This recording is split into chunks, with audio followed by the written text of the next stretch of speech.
President Rodrigo Duterte, pinag-usapan ang posibleng pag-lockdown sa mga paliparan upang hindi makapasok ang bagong virus sa Pilipinas. Ito ang pinag-usap-usapan sa mundo ng social media.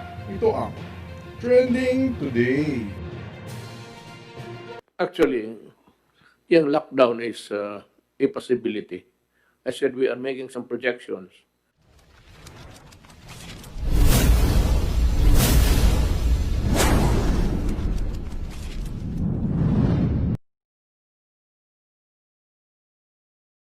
Bago natin simulan ang video na ito, kung hindi ka pa nakapag-subscribe, please like, share, subscribe, and hit the bell button para maging update ka sa mga bagong video ko. At kung hindi mo pa napapanood ang mga previous video ko, pumunta lang sa description box at pinutin ang link. Posible daw na i-lockdown ang mga paliparan at ibalik sa mahigpit na patakaran ang Pilipinas ayon sa ating Pangulong Rodrigo Duterte sa darating na 2021.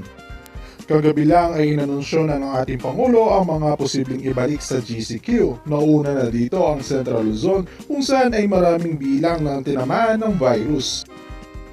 Sa kanyang speech dito binawi ng ating Pangulo ang kanyang sinabi noon na papayagan na niya ang mga face-to-face classes sa mga lugar na may mababang kaso ng virus sa ating bansa. Ayon pa sa ating Pangulo na posible na rin iban ang mga paliparan upang hindi na makapasok ang panibagong virus. Panoorin natin ang kabuuang video. According to the Bureau of Immigration, apart from flights coming directly from the United Kingdom, ang karamihan daw po ay mga flights ng United Arab Emirates. In other words, nanggagaling po sa bandang Middle East na nagta-transit sa or na dumaraan doon sa mga lugar na yon or transiting in the United Kingdom. Ang pagdating po dito sa ating mga paliparan, ang first line of defense po ay, according to the Bureau of Immigration, ay ang paghawak ng Philippine Coast Guard para po mag-segregate yung mga hindi naman dumaan sa mga areas na like the UK na possibly infected at inihiwalay na po sila. At dinedetermine po kung sino ang kailangan na ma-quarantine at hindi. At ang last line of defense po ay ang Bureau of Immigration. Ang Deputy Commissioner po ng Immigration ay present dito sa meeting nito. Baka maaari po siyang magdagdag ng additional information or measures that have been taken by the Bureau of Immigration. Deputy Commissioner Alegre is here and he may wish to add something to the measures taken when these foreign passengers arrive in our country. Ito lang naman, tanong ko lang, do you have the sufficient manpower to do that? Because we have terminated so many, we dismissed so many employees of the Bureau of Immigration. Halos parang yung ano nila, wala nang, you know, the reason really is there would be a lot of questions asked before these passengers can be cleared. So they would have to trace from where they came from, whether they stopped over in other areas before finally taking a flight to the Philippines. Ang gusto ko naman kung may tao ka kasi we have terminated what? Mr. So President, many. yes, sir. Yes, sir. Ganun nga po ang ginagawa ng Bureau of Immigration dito sa mga foreign arrivals na to. They check the passports kung saan po mga lugar nanggaling or nag-transit at by interview also, by intensive interview. Going back to your question, Mr. President, we have the sufficient manpower at the Bureau of Immigration. Yes, it's true na marami na po tayong sinuspend at may mga naalis na po. Pero yun po ay immediately pinalitan ng Bureau of Immigration from the main office at from other regional offices ng Bureau of Immigration who have sufficient training also in dealing with foreign passenger arrivals. Kaya hindi naman po masyadong problema ang manpower sa Bureau of Immigration. Dahil napalitan naman po yung mga naalis at sa kasalukuyan po ay hindi naman masyadong heavy ang passenger traffic sa ating mga paliparan. Kaya po na-address naman po ng Bureau of Immigration ang kanilang manpower situation. Well, it's good riddance that it took place during the time of a crisis like this because there's less people traveling and less people, otherwise holidays are not really uh, maybe attractive to other people. We, I forgot the numbers that the numbers of your immigration people manning the desk there at the airport. We terminated how many? That's 42, I think. I think more than that, Mr. President, including those who were suspended, more than 80, if I remember correctly. Probably about 100 now, including, those who were dismissed and those who were suspended, Mr. President. But meron pa naman pong available manpower coming from the other offices and regional offices ng Bureau of Immigration na pwede naman pong ilagay sa ating Manila terminals. You can, if need be, you can always maybe take in newcomers from the other agencies, or you can increase the number by just asking people, especially those na ilalo na yung gusto ko yung ipalit yung mga first grade eligibles sa yung natanggal sa dismissed doon dahil sa pastillas. Marami yun.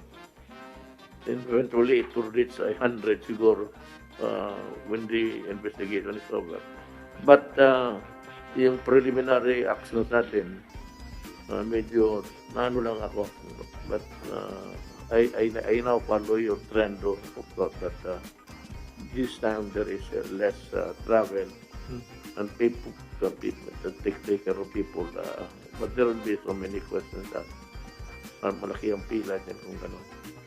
Well, anyway, it's a blessing in disguise that there are less people to attend to dito sa immigration table.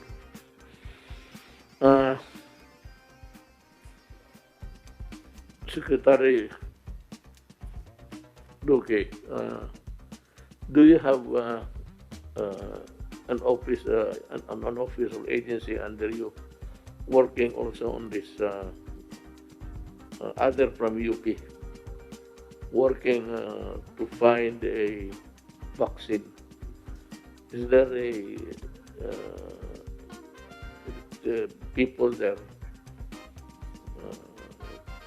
Mr. President, if I may, vaccine-wise, there's a process, the DOST, ang nangunguna po, lead agency sa vaccine development, together with the vaccine expert panel and the single joint ethics review board and the FDA. So meron po tayo pagdating po sa pagtukoy ng mga bakuna that will be the most effective, safest, and of ensured quality, Mr. President. So meron po tayong mga opisina. The Philippines can produce a vaccine on our own, made or manufactured out of the brainwork of people who are Filipinos. I think UP is one, and the DOST is working on it. And the RITM, Mr. President, is also in one of the best positions to collaborate with the other government agencies for a vaccine self-sufficiency goal in the near to medium term, Mr. President. Pardon me if I remove my mask. I cannot pronounce the words properly. This thing is bothering me. Pagpasensya na kayo. Hindi naman siguro, walang hulihan naman dito. Well, there is, no one is above the law. And it says that you are violating a certain regulation. Ang problema, hindi ako makapagsalita ng, I seem to stammer ang bunganga ko. Well, the most important thing really is yung surveillance, that we are able to identify persons coming in, not only from UK, but from other places. Like Australia, meron na din doon. Singapore has another cases. And what is horrifying is the statement of the medical world, ng mga experts, is that it can mutate very rapidly. Nakakatakot eh. So if we have to believe them because that is their they are the one equipped with the expertise. So sabuti yung maniwala tayo.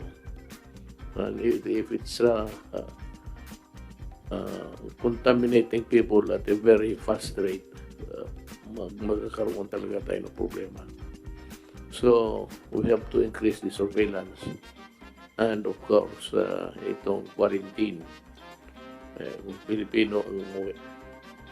And I hope that it would not reach the shores of the Philippines, yung variant na yan. Otherwise, we are in trouble because we'll just have to wait for the Western world to study and come up with solutions.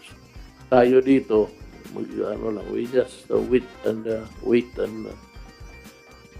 and see attitude. Wala naman tayong magawa.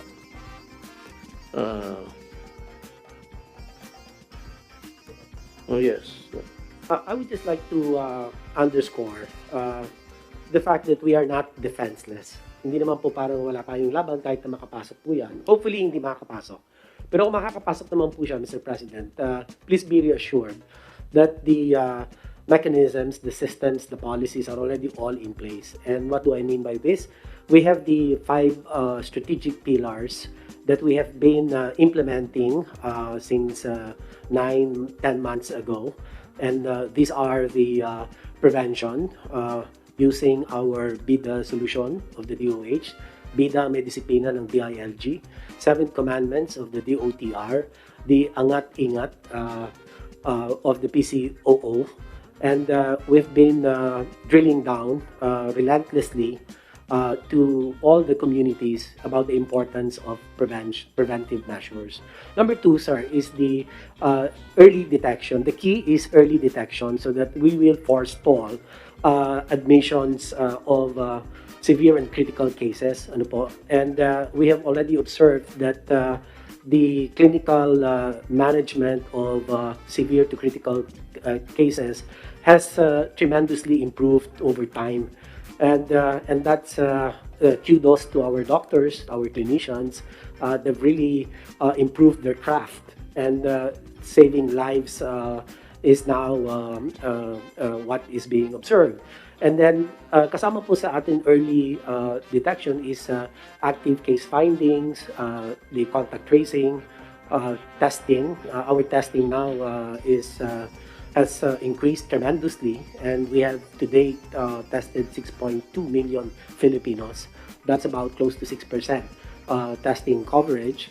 And then the aggressive isolation and quarantine, this is already in place, Mr. President, and the treatment, our hospitals have improved tremendously, as I have indicated earlier.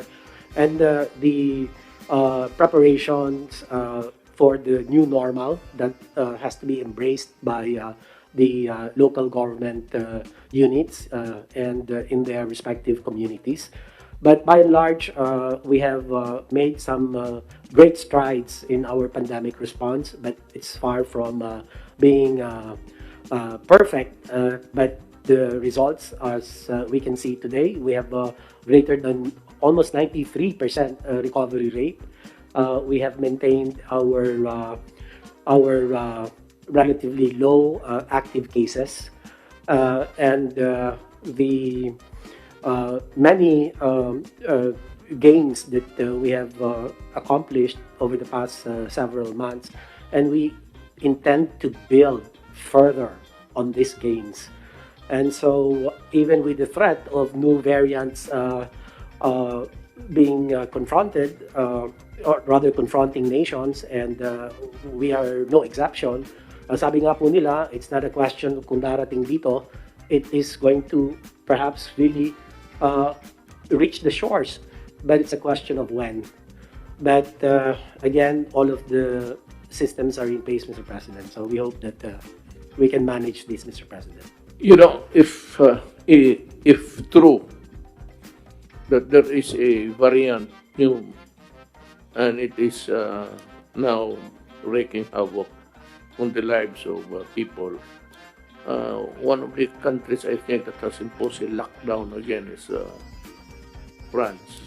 Kaya gusto ko malaman sa inyo, kung magdating dito, are we going to impose another lockdown until we find out what we can do? From the medical, we've invited guests. Can somebody, so that we can prepare actually? I'm making some projections. I hope that it would not reach the Philippines. I pray and I hope. But I said, make some projections. Sabi mo, it's not a matter of whether or not it would reach the Philippines. It will, until we decide to close the country. But that is not possible. And so now, kung magdating itong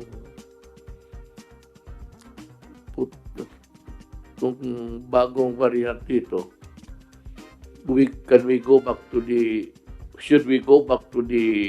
lockdowns again? Yeah, General Galvez, what do you say? Sir, I believe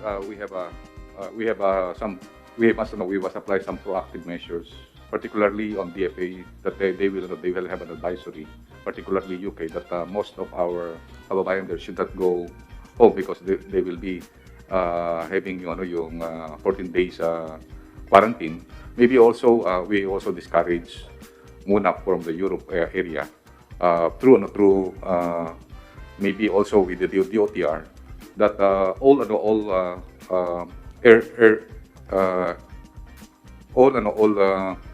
passenger airlines should have a more stringent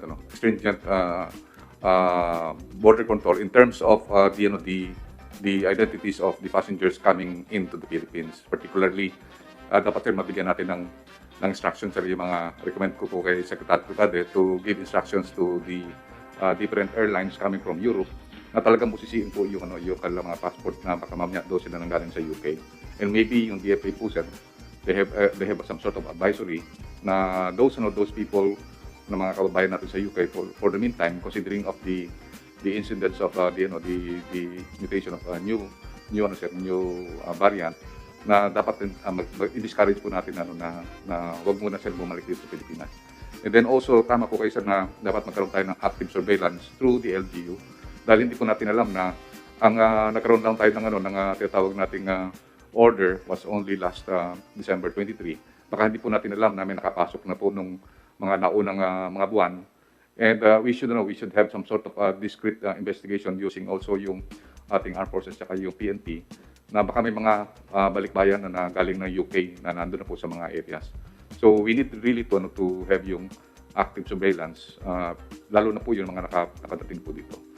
Based po sa text po ni Sec Liling na nandun po sa Singapore yung kanyang anak, meron na pong isang identified na strain sa Singapore. And it was already confirmed sa anak po ni Sec Liling na nandun. So maybe ang mangyayari din po yung mga ibang countries like Japan na meron ng 5 ngayon, it may happen na talagang po natin. Ang isang po natin na pwede po natin gawin po sir is talagang mag-designate tayo ng quarantine, special quarantine area for those who will be later identified na para po talaga ma-isolate natin mabuti. Kasi yun po time will come talaga na Mr. President, na baka magkaroon po talaga ng strain dito. We should be prepared kung saan po natin talaga yung mga tao po na para ma-isolate po natin sila na. So yun lang po, mahal Pangulo. Mr. President, can I make a comment, sir? On your question, sir, if we had to tighten the lockdown, I think the IETF should put a threshold kung ilan yung araw-araw na lumalabas na, then we may be able to, we might enforce again tighter lockdown. Kailangan may threshold tayo. Kung bababa lang siya na 2,000 below, or even 3,000 siguro. But will be the IETF siguro katagdoke, no? Mag-usap tayo para at threshold para automatic lockdown tayo. Thank you, sir. Actually, yung lockdown is a possibility. I said we are making some projections. But if the severity in numbers would demand that we take corrective measures immediately, then we'll just have to go back to the lockdown. Pagka rumami sila with the new strain, then in the meantime that we are not able to confront them effectively, I mean the virus, we'll just have to, tama yan, it depends on the severity in number. Kasi pagka marami na, and we do not have the antidote of how to kill those variants, we have a problem there. And of course, we would also be hard-pressed on looking for the money for the expenses in the meantime. Magastos yan. Yes, John. Yes. As of now, Mr. President, our situation in the country is manageable if we are just talking on the local COVID situation. What we have really to guard or to watch out is the international borders, because the variants or the new strain is coming from those identified countries. Kung mababantayan po natin yung ating international ports, kung po pwede, maimbudo natin sila sa 1 or 2 international ports lang. And tulad po ng sabi ni Secretary Galvez, ready tayo sa quarantine facilities. Then we can isolate yung situation on the local and find if there is anyone who is able to pass through. Yun po yung hanapin natin. Right now, there's no necessity to call for a lockdown, but probably more on controlling the flow from the international. If ever, probably we may not have to declare lockdown in the country, but we may have to close the border if there is a real situation that would occur later on.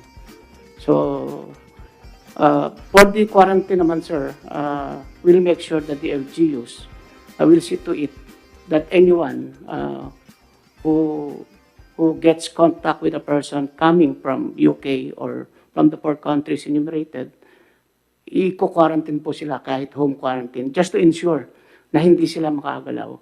That way, I think we can control the situation. Mga ka-trends, once again, this is Trending Today PH, ang magbibigay ng latest, newest, and updates sa mga showbiz and politics at iba pa. Kung nagustuhan nyo ang video na ito, huwag nyong kalilimutan na i-click ang subscribe button at ang bell button para update kayo sa mga bagong video ko.